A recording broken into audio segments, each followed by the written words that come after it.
It's impossible not to have one if you live in LA. But instead of getting me a car, my parents moved me to Seattle. LA, yeah, that explains it. You must be so happy to have escaped. What's wrong with LA? Nothing. I think we just value different things here, like the planet and social justice, and not being totally entitled and sitting wherever we want in the cafeteria on our first day when some of us have spent 4 years earning this table. Have you ever actually been to LA? No, you couldn't pay any of us to set foot in California.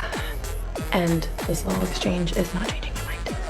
On her very first day at her new school, she immediately became the center of attention. Because she came from Los Angeles, her classmates assumed she was spoiled, shallow, and completely self-centered. The moment she sat down in the cafeteria, she was questioned about whether she even deserved a seat at that table. Some students mocked her bright pink outfits, while others laughed at her elegant umbrella. To them, Elle looked like someone who treated Seattle as nothing more than a fashion show. No matter how hard she tried to be friendly, every attempt was met with more judgment. Elle thought the biggest surprise for her 16th birthday would be getting her first car. Instead, her parents announced that the whole family was leaving Los Angeles and moving to Seattle for a fresh start. Leaving behind the sunshine of California for the constant rain of Seattle, Elle had no time to prepare for such a dramatic change. Her parents happily talked about how well they were settling into their new lives, and even her younger brother had already started making friends. Elle realized she was the only one who still felt completely out of place.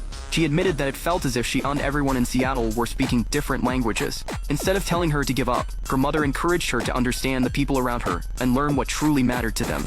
The next day, a girl named Kimberly warned Elle that rumors about her were already spreading throughout the school. Many students believed that customizing a classic Nirvana shirt was disrespectful to Seattle's culture. Some even claimed that wearing pink was not a personality. For the first time, Elle began to wonder if everyone was right. Maybe she really was just the shallow girl from Los Angeles they believed her to be. But her mother reminded her that kindness, compassion, and caring about others had always been part of who she was. The students in Seattle cared about social justice, equality, and protecting the environment, and Elle cared deeply about people in her own way. She didn't need to change who she was.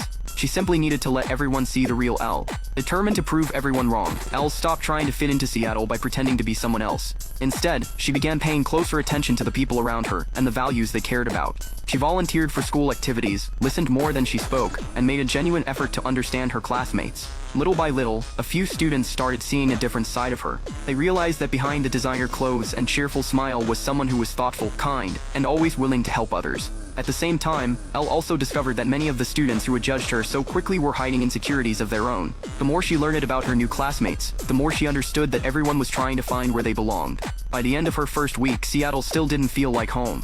She still missed Los Angeles, and she knew earning everyone's trust would not happen overnight. But for the first time since arriving, Elle stopped seeing the city as a place that had taken everything away from her. Instead, she began to see it as a place where she could discover a stronger version of herself. Without realizing it, the difficult first days in Seattle had already become the beginning of the journey that would eventually shape the confident and fearless woman she was destined to become.